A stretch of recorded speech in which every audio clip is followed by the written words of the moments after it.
It's the Solar One Sci-Fi podcast. Okay. Hello, this is episode 145 of the Solar One Sci-Fi podcast. I'm making myself look good today as usual. I'm joined once again by my co-host, the demigod of science fiction knowledge, Mr. Martin Fowler. Hello, Martin. How are you? Hello, and how are you? And how's things with you? Oh, fine. We're having a really nice weather at the moment, so I've been out getting some sunshine.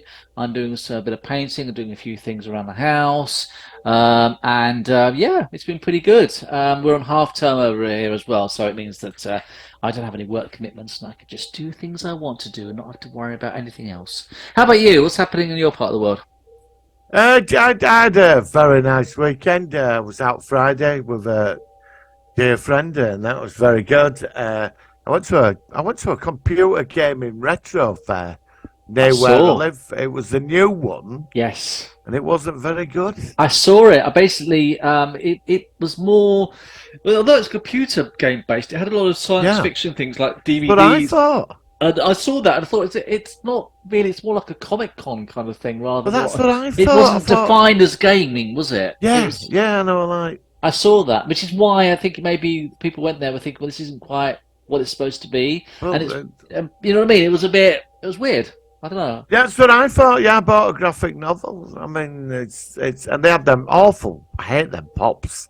You know, them figures with big heads in them little boxes. Oh, the ones that go like that. Yeah, I can't stand those. Yeah, I don't know everywhere. Those things. Everywhere. Some people collect them. They have like loads of the things. Yeah, no, they do. The thing is, there's been a problem with it. The market's collapsed with them. Oh, so was there? Well, it's oversaturation. Yeah, exactly. Like fatigue or something. Oversaturation. There were one of them sold for about 40 grand. There's certain ones that are worth loads of money. But they got so greedy and they covered everything. Everything had come out. And markets collapsed. People are just not bothered. That place was full of them. They're trying to offload them now. Do you think it's also partly just the cost of living crisis where people haven't got much money and so they're not spending so much money on stuff? I think that's gone, yeah, because I went to a convention in Battersea and it was a big one. There were hardly anybody there. And this thing I went to we're only £3 in, but it were pretty dead. It were in a big venue and I thought, where's all people? You know, so I assume this is where we're at now. Do you know what I mean? So it's strange, isn't it, that at the moment, mind you, some people, it's weird when you sort of see these things that some people still have loads of money and they're going and doing this, that, and everything else. And yet other people, it's weird, isn't it? Some people don't get affected by this stuff at all. Other people, it's a really big thing, and hence they wouldn't maybe go to a Comic Con or they wouldn't go to a games, you know, sort of like thing. So it is strange, but it's a weird old year. They had a Comic Con down your way at the weekend, I think. They do, apparently. And I actually, I contacted Portsmouth Comic Con because I'm surprised you heard about it. I wasn't. This weekend just gone. They had it. Oh no, there's one the forthcoming weekend coming up, 3rd of June, I think it is. Okay. And it's got it's got Colin Baker, it's got Peter Davison, it's got Nicola Bryant. That's the only people I've heard of. And I did contact them to say whether we wanted to do some sort of Zoom recording and feature it on the show. And they came back to me and said, you need to contact somebody there. And I just thought, I can't be bothered with it. I mean, I sent them one message. So just making it complicated. Yeah, if they just said, we're up for it, then we could have. If you'd have had the time, we could have had like a 20-minute chat, featured it on a podcast, and they would have got advertising. But I kind of, when I got fobbed up with somebody else's name, I thought, I can't be bothered. I've got life. That's why I didn't pursue it any further. So it's nice to have it in my part of the world in Portsmouth, but I just thought I can't be asked with this. I've got enough to worry about. Well, it worked same with a certain Star Trek person. I'm not going to mention his name. That never happened, did it? No. No, I after getting the messages and photographs and biography of the person's life. Yeah. I was sort of like got this vibe that it wasn't going quite the way we thought it was. It's not as if you're an A-lister, is it? No, exactly. It's not Robert Downey Jr. on the podcast, exactly. Is it? I mean, when I thought, fuck it. When I contacted Vic Mignogna on Star Trek Continues. What a nice guy he was. He couldn't have been any that's nicer. what you want, isn't it? And he spent time with us. We had a good hour's chat. Yeah, we had a really, it was informative. And I'm still very grateful for everyone at that fan series because I love it. I just think it was really good. Really and good. It was a certain person's birthday this week, and they were having a big drink-a-thon. Oh, yes, I saw that. I know. We're not mentioning who it is. Although I did feature them in a sort of like a weird end ident the other week as well. So if you go back, you'll see them sort of. I saw that. I'm sorry. I had to put that in. I wasn't expecting that, and then when it came up, and I watched it twice. I couldn't stop laughing. I thought, shit. And there was about 10 different things we going like this. Yeah, I wasn't expecting it. I know. I should have done. And we're not mentioning who it is because of it. No. It was funny. I'm sorry about you. Right, Martin. Is there any? Shall we go into? Well, I don't know. Is there any sci-fi news? Is there, or should we go into the focus of the week? I haven't got any news at all. Have you? What you got? I forgot what it was. I'm trying to think if I've heard anything. We mentioned last night that guy who's going to be in Ahsoka. The actor's died. I can't remember his name, but it's a shame that he passed away. We did that last week. Star Trek, nothing at all. Apart from Picard has gone back up into the streaming top 10 again, or has gone slightly higher. We did it. Nothing Star Wars. Oh no, Strange New Worlds in 2 weeks. And Strange New Worlds. No, I think it's 3 weeks still. Oh, is it 3 weeks? 15th of June. Right, and season 3 might be delayed from production because of the writer's strike, which is starting to affect everything. And that's getting on my nerves now because we're going to have a big void. Actually, we might have mentioned this before, but we might have a bit of a void until this all gets sorted out. I'm hoping it's going to come back or get it sorted out. But what's important, we'll still be here. I know, but we'll be bored. We'll have nothing to watch. Well, we'll just moan about the writer's strike. I've got lots of films I want to do after this one, When Worlds Collide. That's another good... Have you seen that? Of course I have. Yeah, let's do that next week. Yeah, so we'll do This Island Earth this week and When Worlds Collide I watched week. that. Funny enough, I watched that about 6 days ago.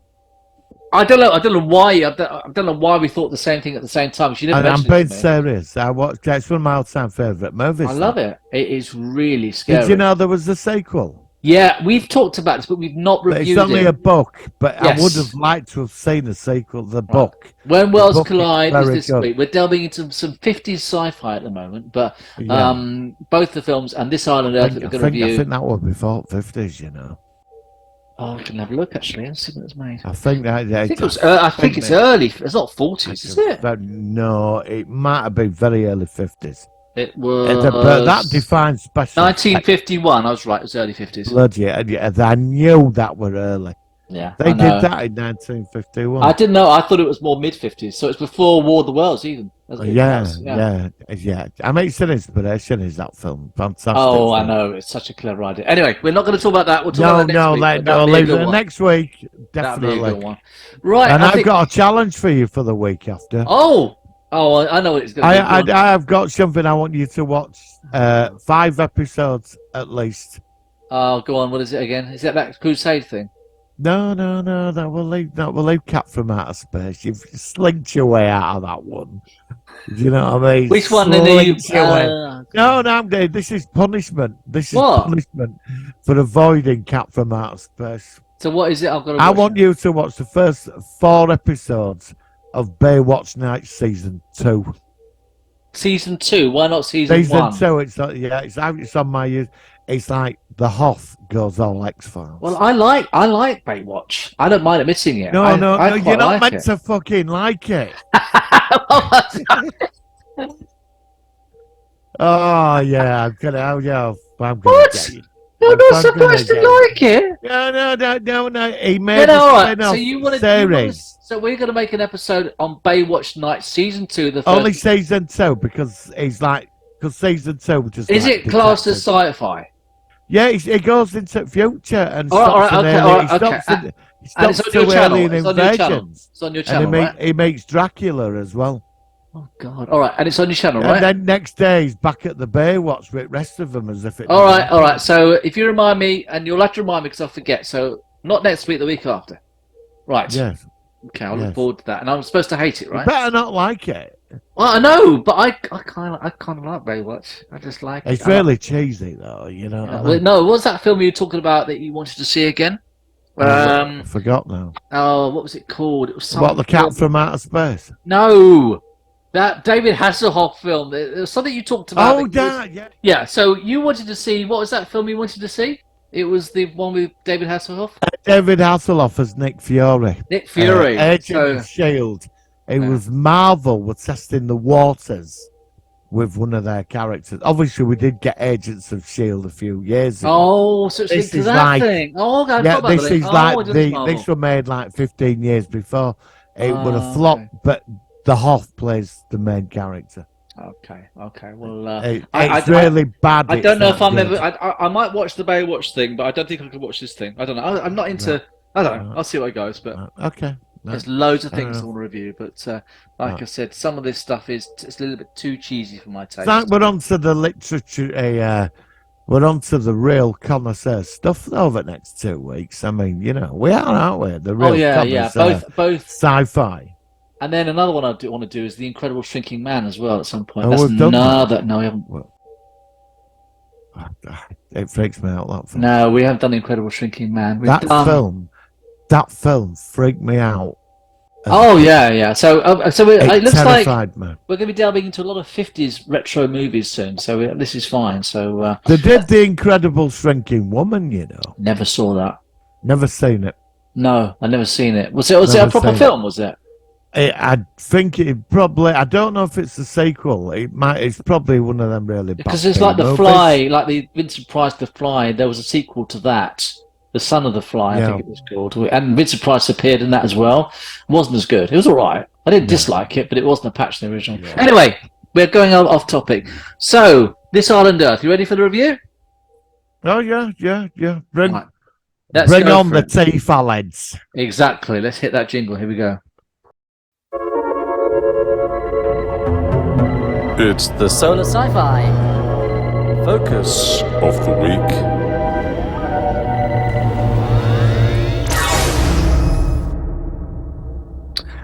All right. So we are talking about a film which was released in the early 50s. I actually only just gave it a rewatch today. I haven't seen it for a while, but I had actually forgotten a lot of it. I've not seen it for many, many years, but it was a very intriguing story of these scientists who it was very clever how they start off with, first of all, they get this stuff sent to them where they have to put it together, and it was like a communication device, wasn't it? I think before that, the guy who's also a aircraft pilot, his plane almost crashes, but this weird green beam saves him and he lands. And then this intelligence starts to talk to them about stuff that they could do in respect of their scientific studies and stuff. So let me just ask you, obviously we're going to give an analysis as we go along with it, but what do you think about this film?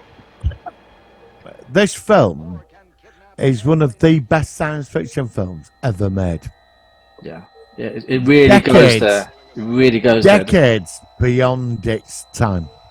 Yeah. And to do this in the 50s, I mean, everybody sort of like, they all thought it were like the cheesy movies. No. games This of is classics. solid. This is And solid. this is solid. Yeah, it's really solid. And Yeah. for the time they made it, it actually looks good. It's got good acting. It's got a great idea of, this race who are they're looking for us to, what is it? They want us to create, was it weapons or defenses based on our technology? Well, no, they're going to flee their planet because they're fleeing it, but they were also because I looking, think they caused the war. I think they were just getting their comeuppance. but why were they getting us then to go over to their? No, because what they were doing, their world were falling. Obviously, they started some interstellar war with somebody. Mm. And they got their asses kicked because they seem quite vindictive. What's he called? Brack I'm just or something. I'm just trying to the get all the- scientist, the Yeah. decent one, the good one. Yes. And they got their asses kicked because they were all. So what were left of them were their super technology. They were going to conquer our planet. Hmm. They were after uranium and nuclear power. Which they were just making uranium on Earth, wasn't it? But they were going to come to Earth and enslave us, and then their planet would get destroyed. The other aliens, I think, they'd disappeared. We never saw the other aliens, did we? Apart from their bombs. No. Which is interesting. But it looked like it pointed out they started whatever this was. Yeah, and of course we weren't aware of that until halfway through the film, because I was surprised that we actually got them. They got taken to their planet on their ship, and then they had to go through this sort of like decontamination tubes, all starting to get through to the other end and stuff like that. Yeah. I mean, it says here. Let me get a quick bit of information about it. It says upon its release, the film was praised by critics who cited the special effects, well-written script, and eye-popping Technicolor as being its major assets. In 1996, it was edited down and lampooned in Mystery Science Theater movie, a spin-off of the popular Riff television series Mystery Science Theater. Never seen that. Is that any good? What's that like? Well, it's the guy and two robots in the cinema taking piss out of sci-fi movies. You've actually mentioned this before, but I've never seen it. You have talked about now. Science fiction. It's worth a look. I might check that out. They're on YouTube. The episodes are on YouTube. It's Mystery Science Theater. They went away for a while, then it sort of came back again. They bring it back every now and again. Okay. Basically. Yeah, that might be interesting. It also featured as well in Battlestar Galactica 1980. In episode 1, the future kids are on Earth, and you see the alien at the end when she's trying to flee it and stuff like that, which I thought was quite cool. Do we have to talk about Battlestar Galactica 1980? We're going to review it in 3 weeks' time, aren't we? You do. If you make me do Baywatch nights, we've got to do. All right. We'll do Battlestar Galactica 1980. I don't mind that. Anyway, we're not about that. The Viper bikes were cool. Yes. Yeah, exactly. Well, okay, we'll talk about that. And I liked Adama's beard as well. It's very distinguished as well. What, on the Milky Bar kid that sat on a chair? Yeah, Dr. Zayas. Not Dr. Zayas. What's his name? Dr. Z. Dr. Z, wasn't it? Yeah. Looked like he'd escaped from a Milky Bar He kid. did look like the Milky Bar kid. I never noticed that until you said. Okay, we'll talk about that in 3 or 4 weeks. I've got a lot of bloody Photoshop work to do now. Right. Lost my chain of thought. So, obviously, do you think that when this film came out, because it was pretty groundbreaking for the fact that it was, I don't know, it just seemed like it was really well ahead of how other films in the future would see things like space travel, alien planets. The special effects were really solid, I think, for the time they made it. There's sort of 4 films that define the 50s to me. It's in One of the Worlds. I was going to say that. That's the one. The Earth, When Planets Collide. Yeah, which we're doing next week. The Incredible Shrinking Man. Yeah. And this. Yeah, they're my top 4. Yeah. Out of the 50s. Oh, no, sorry. The Forbidden Planet is the top film out of all of them. Forbidden Planet. Them films, 5 films, sorry, define the best of that decade. I like The Fly as well, the original Fly as well. That's one of my films. Well, all right, 6, so we'll have The Fly. But I'd say 90% of it was terrible. The 50s, really. I'm a big fan of, a lot of 50s. There's not a lot in the 50s I can watch, actually. I don't know why. But they're the films you can sit down. And they're quality made. Yeah, it's very strange. I mean, I've seen this Islander 30, 40 times in my lifetime. I've not seen it for ages. I mean, when I watched it today, I forgot about the end when the ship crashes, and you see it, and it starts to go. It's like the flames are coming along, and it just ends with the UFO just crashing into the sea, and it's an explosion. It goes the end. I thought, it's quite. That really stood out. I loved it. I think they called the TV thing. You know, when he had that TV.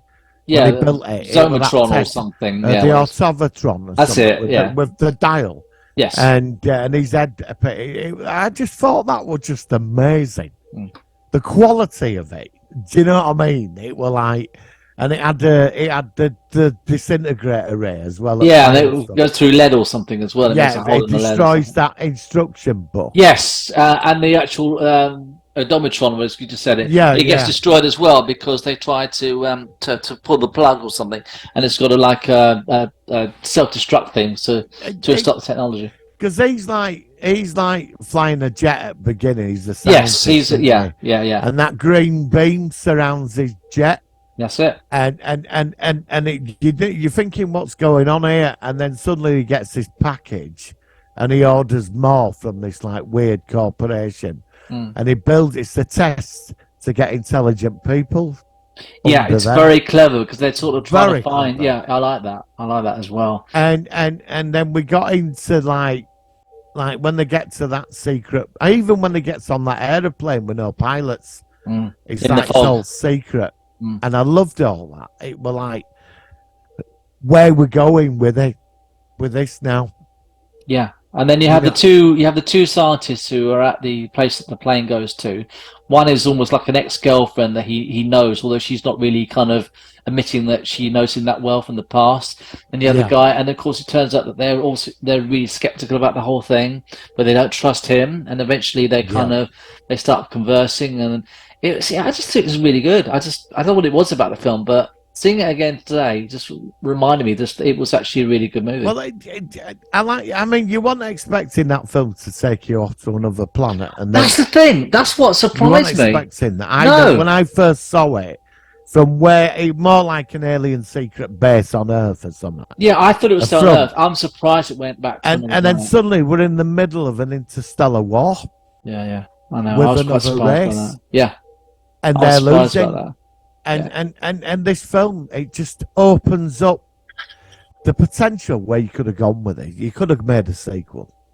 I was going to say that. I mean, it's never had a remake or a sequel, has it? I've never understood why. I think And it's goes, really, really. I suppose in some ways that it's had so many loose remakes of a similar premise that perhaps it got lost.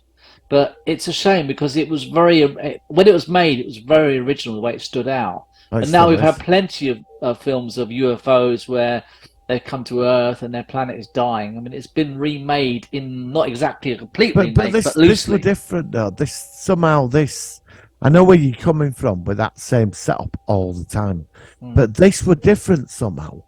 It just the whole setup of it were different because from where you started at the beginning to suddenly where you were on their planet, you weren't expecting that.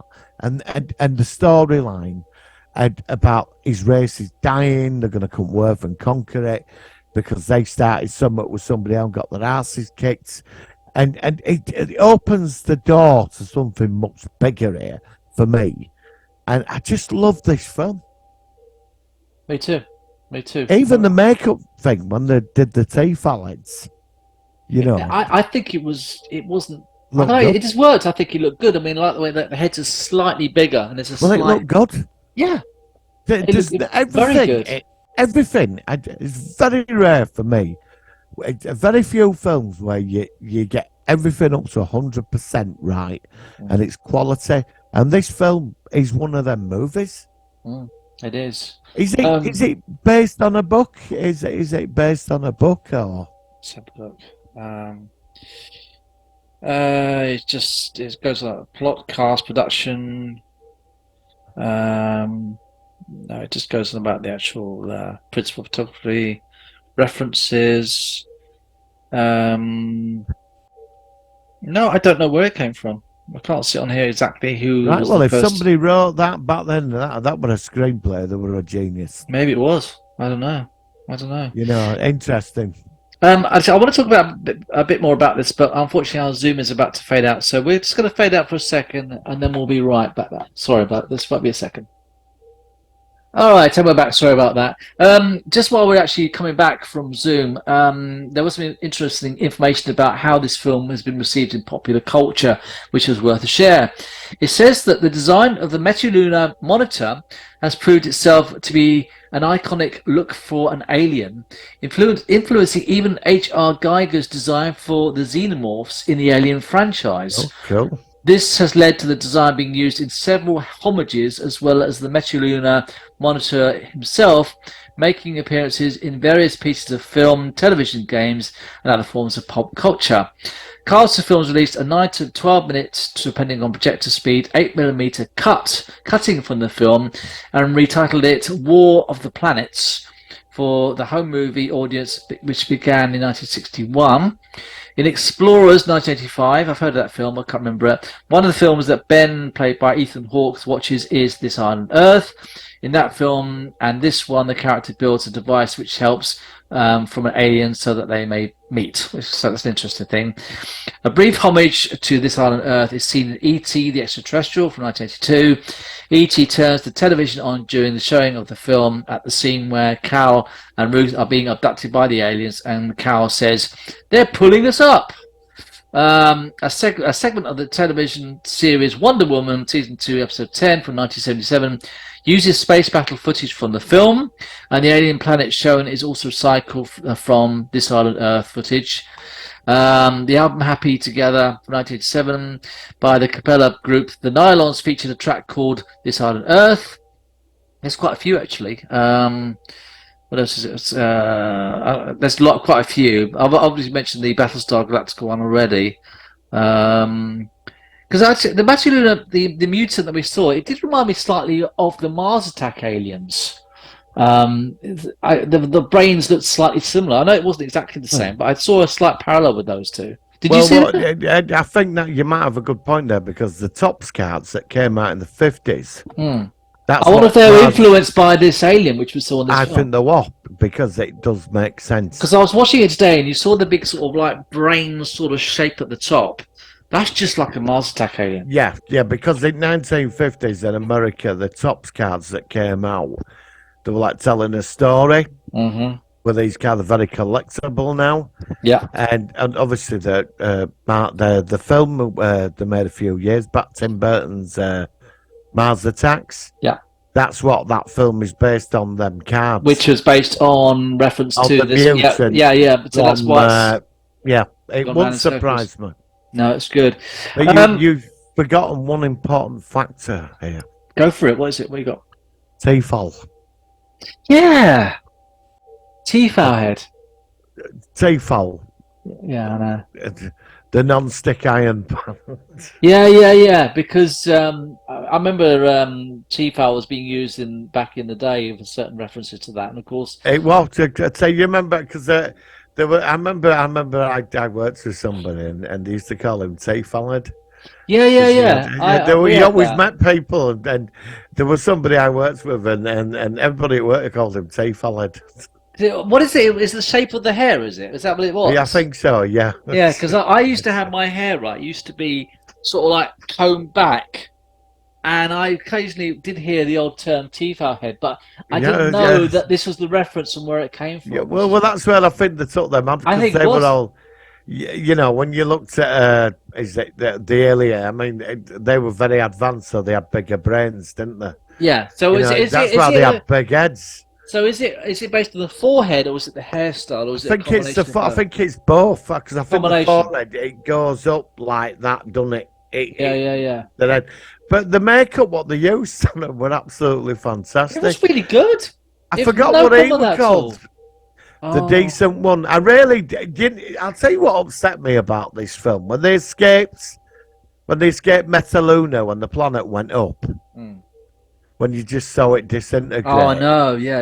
And like, I suppose that was the first time I'd seen the planet get destroyed, actually, as a kid. I think the character was called Exeter. Exeter, that was the good one. They said to him, "Come with us. You could show us so much." Yeah.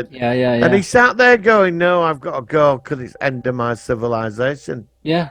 And he says, "I'm going to wander the stars," but then he ended up crashing into the sea, and it were like, come on, man, get on the fucking plane with them and help the human race out, get them to the stars. You know what I mean? Do you know what? Sit there feeling sorry for yourself at the big jet. I watched the end today. Do you know what? I actually had the goosebumps, the hairs on my arms.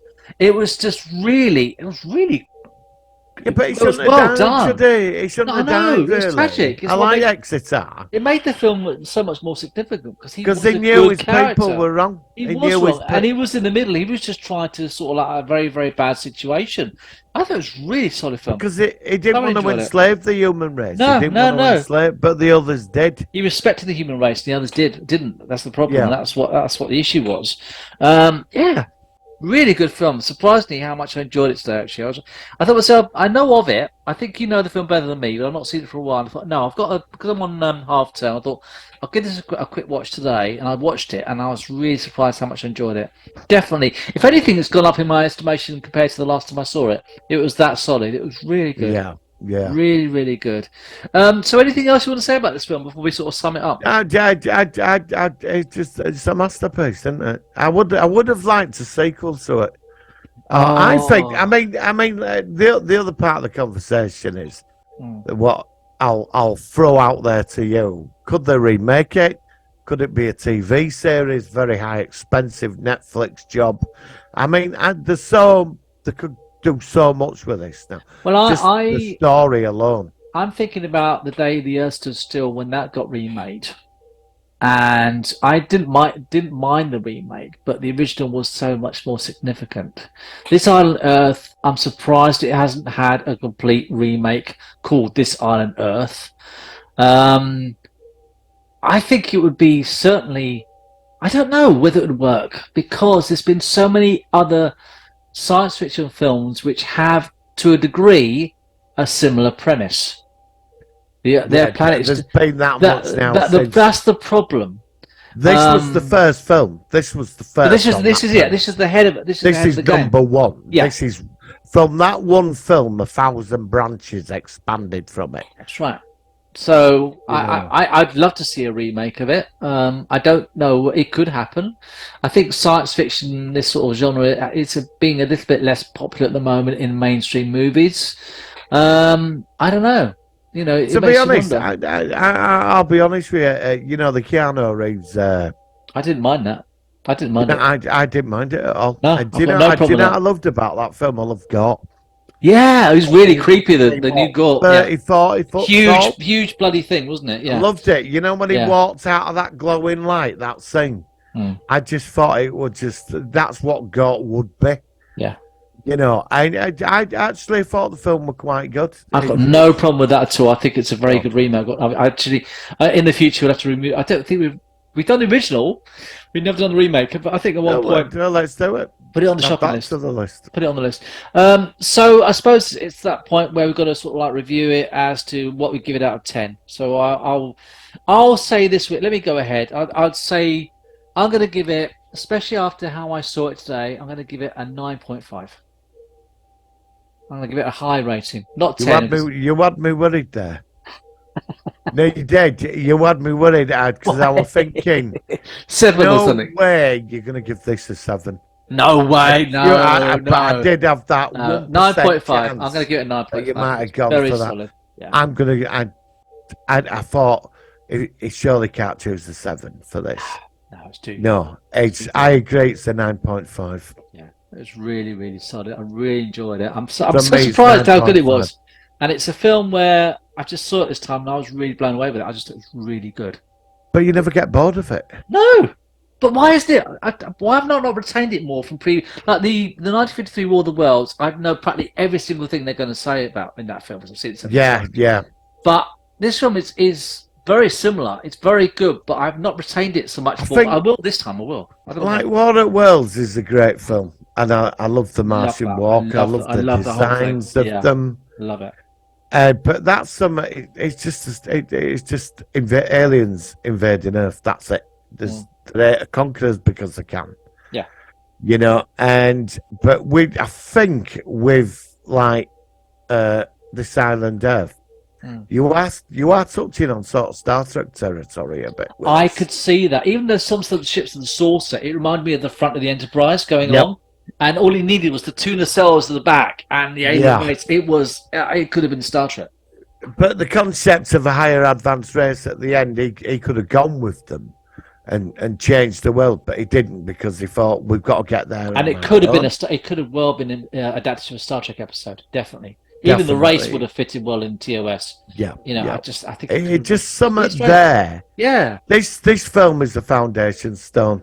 Yeah. Same like Forbidden Planet was for Forbidden Planet and the others. On your point, I think like War at Wells, you keep going back to that. I think I go back to this film, This Island Earth, not a lot. It's every few years I'll go back to it. I go Because toward I the world think more often for some reason. it's like a bottle of wine.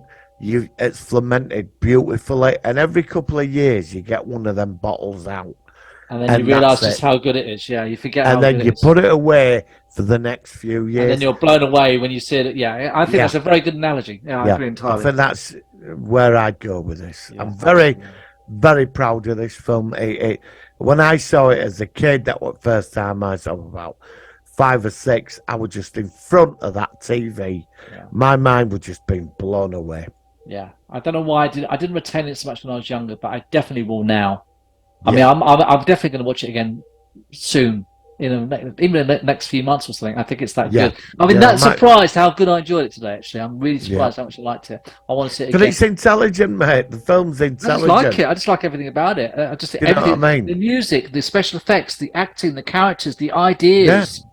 That's what science fiction is all about. That's why we're here every week. That is the What true. appeals to us. What you saw today was the true science fiction. Really loved it. Really, really loved it. Yep. It was so good. I'm really glad that you feel the same way, Martin. This is what I love doing stuff with you, because you are so often on my wavelength, and this is why it's so enjoyable. No, definitely. And I'm looking forward to doing When Earths Collide. Oh, When next Worlds week. Collide. Absolutely, Yep. Martin. Well, look, I think that's pretty much covers the this podcast episode. I've really enjoyed it. Martin, thank you very much. I haven't got anything much to leave with, so I think we're just going to wrap things up. But yeah, if you haven't seen it, please check it out. It's such a good film. Obviously it has dated because it's an older film, but compared to so many films of that era, it really holds up well. Yeah, definitely. And I think that if you give it a chance, you're in for a real treat. So check it out. And if you ever do see it, please put a comment on our YouTube channels. Tell us what you think about it. We'd love to get some feedback. So please keep that in mind. Right, Martin, thank you very much. We're back with another classic science fiction film from the 50s next week. Until then, live long and prosper. I just want to say, I don't want to say to life immortal or live long and prosper. I don't want to say that this way. I'm going to be a bit different. Okay, go on. I'm going to say, see you next week. Klaatu Nikto What a way to end the podcast. He messed it completely up. I got it wrong. Klaatu Barada Nikto. There we go. We'll leave it there. We'll see you next week. Thank you. See you next week.